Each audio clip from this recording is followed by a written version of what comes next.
নারায়ণ গঙ্গোপাধ্যায়ের লেখা খাঁড়ামশাই। এটা একটা ছোট গল্প। এটা আজকে আমি শোনাবো।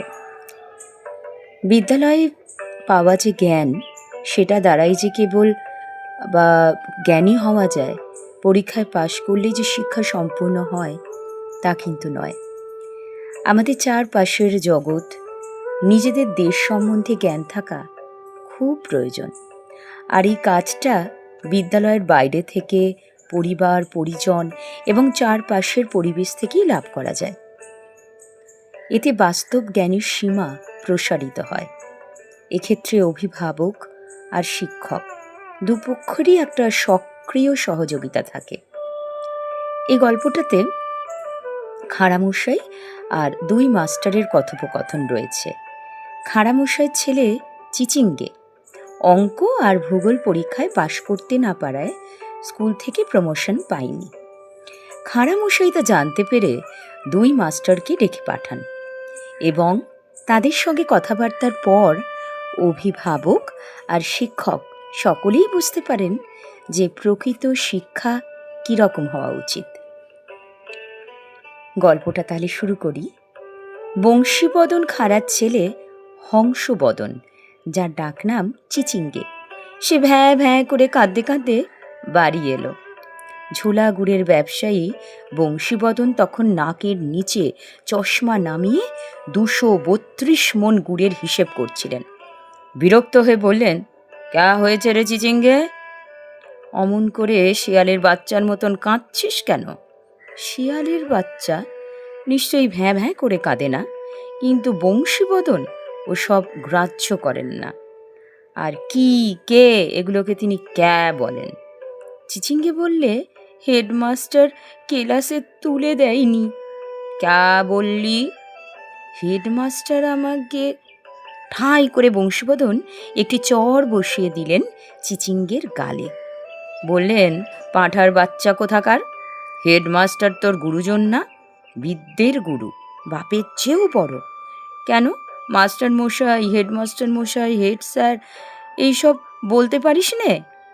তুলে দেয়নি নয়, তুলে দেননি, মনে থাকবে? চড় খেয়ে চিচিঙ্গের কান্না বন্ধ হয়ে গিয়েছিল। গোঁজ হয়ে ঘাড় নেড়ে সে জানালো, মনে থাকবে। বংশীবদন বললেন, কিন্তু ক্যা হয়েছে? কেন দেননি ওপর ক্লাসে তুলে? আমি অঙ্ক আর ভূগোলে পাশ করতে পারিনি। সবাই বলছে তুই প্রেসিডেন্টের ছেলে হয়ে। বংশীবদন রেগে আগুন হয়ে গেলেন। আমার বাপের নামে স্কুল আমি জমি দিয়েছি, বাড়ি করে দিয়েছি, আর আমার ছেলেকেই ফেল করান? আচ্ছা, তুই ভেতরে যা, আমি দেখছি। চিচিঙ্গে ভেতরে চলে গেলে বংশীবদন তক্ষুনি একটা চিঠি লিখলেন হেডমাস্টার শ্রীনাথ আচার্যকে। লিখলেন, মহাশয়, অবিলম্বে আমার সঙ্গে দেখা করিবেন, আর চিচিঙ্গের কেলাসের একখানা ভূগোল আর একখানা অঙ্কের প্রশ্নপত্র সঙ্গে লইয়া আসিবেন। হেডমাস্টার আচার্য মশাই তখন কেবল প্রমোশন দিয়ে খুব ক্লান্ত হয়ে নিজের ঘরে বসে হুঁকোয় টান দিয়েছেন। এমন সময় বংশীবদনের লোক ভূষণ মণ্ডল চিঠিটা এনে হাজির করল। বললে, বাবু আপনাকে এক্ষুনি যেতে বলেছেন। যাচ্ছি। তটস্থ হেডমাস্টার বললেন, তুমি এগো, আমি আসছি। ভূষণ চলে গেল। তামাক খাওয়া মাথায় রইল। হুঁকো নামিয়ে হেডমাস্টার ডাকলেন, ও হে বিমল! বিমলবাবু স্কুলের জুনিয়র টিচার, কিন্তু ছেলে মানুষ হলে কি হয়, যেমন বুদ্ধিমান তেমনি চটপটে, খুব ভালো পড়ান। সব কাজেই হেডমাস্টার তাঁর পরামর্শ নেন। বিমলবাবু আসতেই হেডমাস্টার বললেন, দেখো কাণ্ড, খাঁড়ামশাই ডেকে পাঠিয়েছেন। তখনই তোমায় বললুম প্রেসিডেন্টের ছেলে, দিয়ে দিই প্রমোশন, কি লাভ ঝামেলা করে। কিন্তু তোমার কথায় ওকে আটকে দিলুম। এখন বিমলবাবু বললেন, স্যার, স্কুলের একটা নিয়ম তো আছে, প্রেসিডেন্টের ছেলে তো কি হয়েছে, ফেল করলে প্রমোশন দিতে হবে। তাহলে গরিবের ছেলেরা আর কি দোষ করলো? সবাইকে তো পাশ করিয়ে দেওয়া উচিত।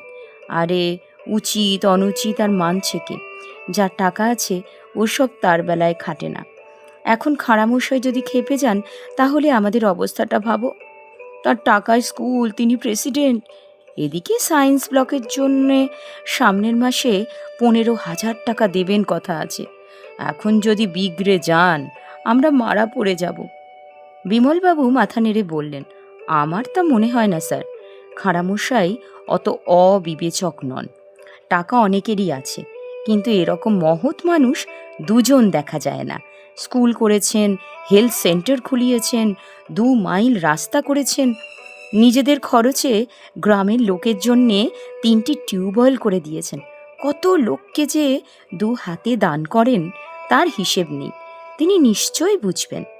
বেজার মুখে হেডমাস্টার মশাই বললেন, কে জানে, সেকেলে লোক, মেজাজের থই পাওয়া শক্ত। যা হোক, তুমিও চলো, তুমি সঙ্গে থাকলে একটু ভরসা পাবো। আচ্ছা, চলুন।